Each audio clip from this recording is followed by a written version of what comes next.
Finally, India was announced the Champions Trophy squad. So he's not only announced his squad, he created a lot of controversies ahead of the squad. So today we discuss about the India's Champions Trophy squad. So எஸ்டே பார்த்தீங்கன்னா captain Rohit Sharma chief selector Ajit அவர் ரெண்டு பேரும் ஒரு combine press meet வச்சு Indian டீமோட squad announce பண்ணாங்க. So first நான் சொன்ன மாதிரி ஸ்குவாட் மட்டும் அனௌன்ஸ் பண்ணல, they create a lot of controversies about that squad.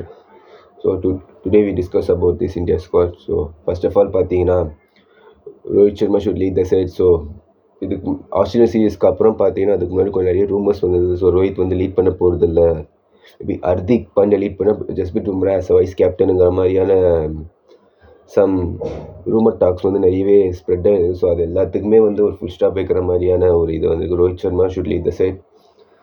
So vice கேப்டன்சியில் தான் இப்போ வந்து பெரிய ஒரு கான்ட்ரவர்சி கிரியேட் ஆகிருக்கு. ஸோ யாருன்னு பார்த்தீங்கன்னா சுப்மன் கில்லை வந்து வைஸ் கேப்டன் அப்பாயிண்ட் பண்ணியிருக்காங்க. ஸோ இது நிறைய பேரால் அக்ரி பண்ண முடியாத ஒரு இதுவாக இருக்குது. ஏன்னா இப்போ ஹர்திக் பாண்டியா ஜஸ்பிரிட் பும்ரா ரெண்டு பேருமே வந்து ஆல்ரெடி இந்தியன் டீமில் எல்லாம் லீட் பண்ணியிருக்காங்க.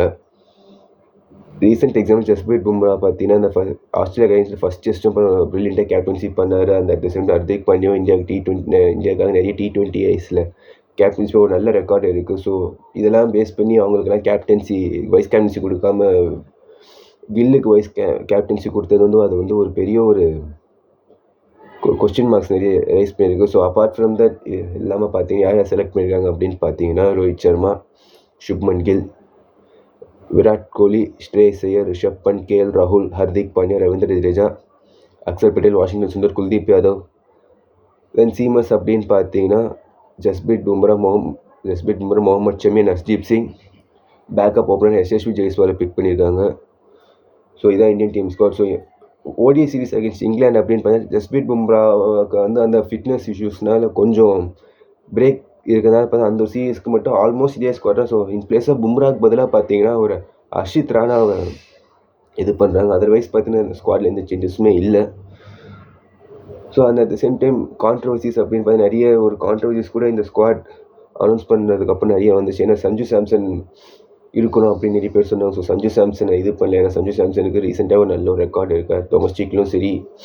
தென் லாஸ்ட்டாக அவர் ஆடின ODI சீரிஸ் அகேன்ஸ்ட் சவுத் ஆஃப்ரிக்காவில் ஒரு லாஸ்ட் மேட்ச் ஒரு செஞ்சுரி அடித்தார். அதுக்கப்புறம் பார்த்தீங்கன்னா நவம்பர் மந்தில் சவுத் ஆஃப்ரிக்கா அகேன்ஸ்ட் ஒரு 4 மேட்ச் T20 சீரிஸில் ஒரு பில்லியன் பர்ஃபார்மன்ஸ் அண்ட் டொமஸ்டிக்லேயும் ஒரு நல்லா கன்சிஸ்டண்ட்டாக பர்ஃபார்ம் பண்ணிட்டு சஞ்சு சாம்சன் வந்து டீமில் எடுக்கலை அப்படிங்கிறது வந்து ஒரு பெரிய ஒரு நிறைய கொஸ்டின் மார்க்ஸ் இது பண்ணிருக்கு.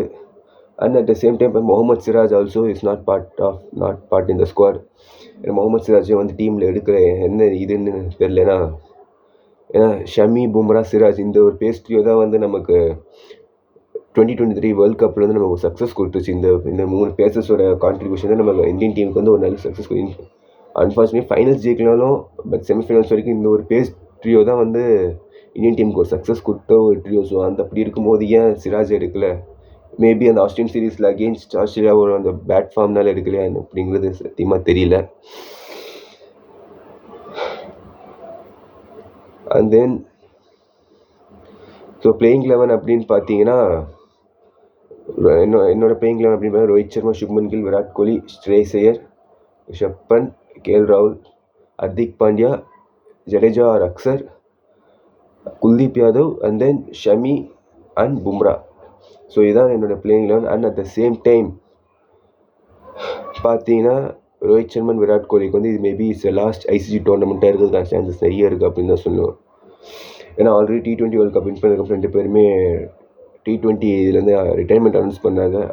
அலாங் வித் ஜடேஜா 3 பேருமே T20ஸில் ரிட்டையர் பண்ணிட்டாங்க. ஸோ மேபி இன்கேஸ் இந்தியா வந்து சாம்பியன்ஸ் ட்ராஃபி வின் பண்ணாங்கன்னா மேபி ரோஹித் சர்மா, விராட் கோலிக்கு வந்து இது வந்து ஒரு லாஸ்ட் ICC டோர்னமெண்ட்டாக இருக்கும் அப்படிங்கிறது என்னோட ஒரு இது. ஏன்னா அவங்க ரெண்டு பேருமே வந்து ஒரு நல்ல இது வரைக்கும் பாஸ்டாக நல்லா சக்ஸஸ் கொடுத்துருவாங்க ரெண்டு பேருமே. ரோஹித் சர்மாவும் சரி, விராட் கோலியும் சரி, இதே போத்தா லெஜெண்ட்ஸ், அதில் எந்த ஒரு டவுட்டுமே இல்லை. பட் ரீசெண்ட் ஃபார்ம் பார்த்தீங்கன்னா ரெண்டு பேருமே ஒரு பிக் கன்சர்னாக இருக்குது. ஸோ அதெல்லாம் எப்படி அவங்க ஓவர் கம் பண்ணிட்டு இந்த சாம்பியன்ஸ் ட்ராஃபியில் பர்ஃபார்ம் பண்ண போகிறாங்க அப்படிங்கிறது தெரியல. ஸோ நம்ம வெயிட் பண்ணி தான் பார்க்கணும்.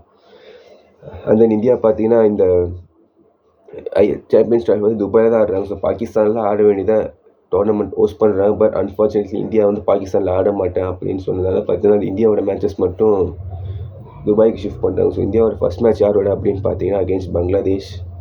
Second, the arch rivals, mother of all rivals against Pakistan. Then நமக்கு இந்தியாவுக்கு எப்போவுமே ஒரு த்ரெட்டனாக இருக்கிற நியூசிலாந்து. ஸோ நம்மளோட லீக் ஸ்டேஜஸ் அப்படின்னு பார்த்தீங்கன்னா இந்த 3 கேம்ஸ். ஸோ மூணு மேட்சுமே it's very tough. But Dubai conditions பார்த்தீங்கன்னா almost similar to our Indian condition. So நமக்கு இந்தியன் பிளேயர்ஸ்க்கு வந்து ஒரு பெருசாக ஒரு இதுவும் இருக்காது அப்படின்னு சொல்லலாம். பட் பாஸ்ட் ரெக்கார்ட் அப்படின்னு பார்த்தீங்கன்னா இந்தியாவுக்கு வந்து யூஏஇயில் கொஞ்சம் ஒரு மாதிரி பேட் ரெக்கார்டாக தான் இருக்குது அப்படின்னு சொல்லுவேன். ஏன்னா 2021 T20 வேர்ல்ட் கப்பு யூஏஇயில் தான் இருந்துச்சு. But India not perform well. ஏன்னா பாகிஸ்தானுக்கும் அகேன்ஸ்டும் நியூசிலாந்து அகேன்ஸ்டும் தோற்றதுக்கப்புறம் அதுக்கப்புறம் நமக்கு சரியாக பர்ஃபார்மன்ஸ் இல்லை. ஏஷியா கப்லேயே நம்ம 2022 அங்கே தான் ஆடணும். But unfortunately they not get a good results. So அந்த ஒரு நைட் மேட்ச் மாறுமா, அப்படி இல்லைன்னா அந்த இது கண்டினியூஸ் ஆகுமா அப்படிங்கிறது தெரில. ஸோ அண்ட் தென் நம்ம இந்த 11th நான் எனக்கு தெரிஞ்ச ஒரு மைனஸ் அப்படின்னு பார்த்தீங்கன்னா 3 சீமர்ஸ் சொன்ன. பட் நமக்கு ஒரு ப்ராப்பர் 2 சீமர்ஸ் தான் ஆடுறாங்க. 3rd சீமர் ஹர்திக் பாண்டியா தான் ஆடுறாங்க. ஸோ நமக்கு எந்தளவுக்கு சக்ஸஸ் கொடுக்கும் அப்படிங்கிறது எனக்கு தெரியல. ஏன்னா பும்ரா, ஷமி இவங்க 2 பேர் தான் கன்ஃபார்ம் நியூ பால் ஓப்பன் பண்ண போகிறாங்க. அது எந்த ஒரு டவுட்டும் இல்லை. மேபி ஒரு சைடு பும்ரா, ஷமி ஓப்பன் பண்ணி இன்னொரு சைடு ஹர்திக்கு கூட நியூ பால் ஓப்பன் பண்ணலாம். பட் எந்த மாதிரி இருக்கும்னு தெரியல. ஏன்னா ஹர்ஷ்தீப் சிங் எடுத்துருக்காங்க. ஹர்ஷ்தீப் சிங்க்கு 11th பிளேஸ் ஆவார் இல்லையான்னு தெரியல. ஏன்னா இதுவே கரெக்டாக காம்பினேஷன் இருக்கும்போது அது எந்த அளவுக்கு ஒரு இதாக இருக்கும்னு தெரியல. மேபி இன்கேஸ் யாருக்காவது ஒரு இன்ஜூர் அந்த மாதிரி ஒரு இது ஆகிற பட்சத்தில் தான் மேபி ஹர்ஷ்தீப் சிங் வரலாம். அதர்வைஸ் பார்த்தீங்கன்னா யாரும் செலக்ட் ஆகிறதுக்கான சான்சஸ் இல்லை.